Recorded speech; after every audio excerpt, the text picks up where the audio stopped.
چند سالی شده که قدرت خرید میوه‌مون خیلی اومده پایین. همین چند وقت پیش من توی تره بار، شاید سخت باشه باورش که توی تره بار که قیمت ها از همه جا پایین تره، یا آقای چند تا میوه رو قیمت کرد و بعد در نهایت گفت خیلی گرونه. اونجا یکی از اون فروشنده ها گفتش که هندونه ببر. این بنده خدا در که داشت میچرخه زیر لب گفت چقدر هندونه بخوریم.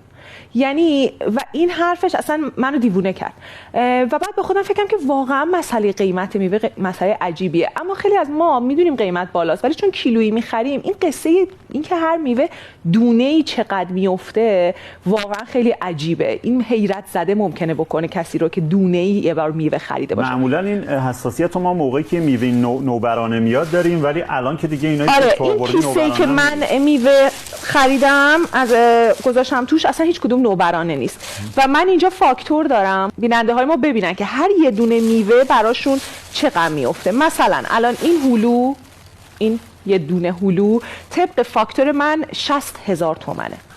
این آلو واقعا 30,000 تومن. این گلابی 40,000 تومن. زردآلو 17,000 تومن. 17,000 تومن.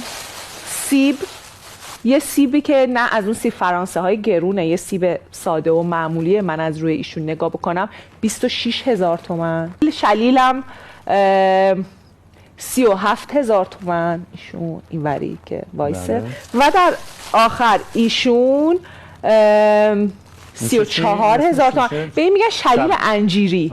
شلیل انجیری هم چه 34,000 تومن، 33,500. و این موز که بزرگی شد 60,000 تومن. میخوام ببینم هیچ الان رئیس جمهوری کسی هست بیاد بگید از محل ما برید بخرید ارزون‌تر تموم میشه؟ یعنی محلی هست که بشه اینا رو ارزون‌تر خرید؟ برای اینکه به این سوال جواب بدم، من اینا رو از یه میوه فروشی تو مرکز شهر خریدم و میوه فروشی خیلی لوکسی هم نیست، میوه فروشی گرونی هم نیست. قیمتا توی میوه فروشی های لوکس خیلی بالاتر از این صحبت است. آره تو تره بار ممکنه یه مقدار پایین‌تر باشه، ولی خب همه اولا توانایی این که دائما بار خرید کنن با توجه به ساعتاش و اینا رو ندارن. گذشته از اون خیلی هم تره بار ارزون‌تر از این نیست. باز من تاکید میکنم. و جمعشون رو الان داری که اینا با هم چقدر شده؟ اینا همه با هم یه دونه آره شد 433,600. باز من تاکید میکنم حقوق یه حداقلی بگیر در بهترین حالت 12 میلیون تومان.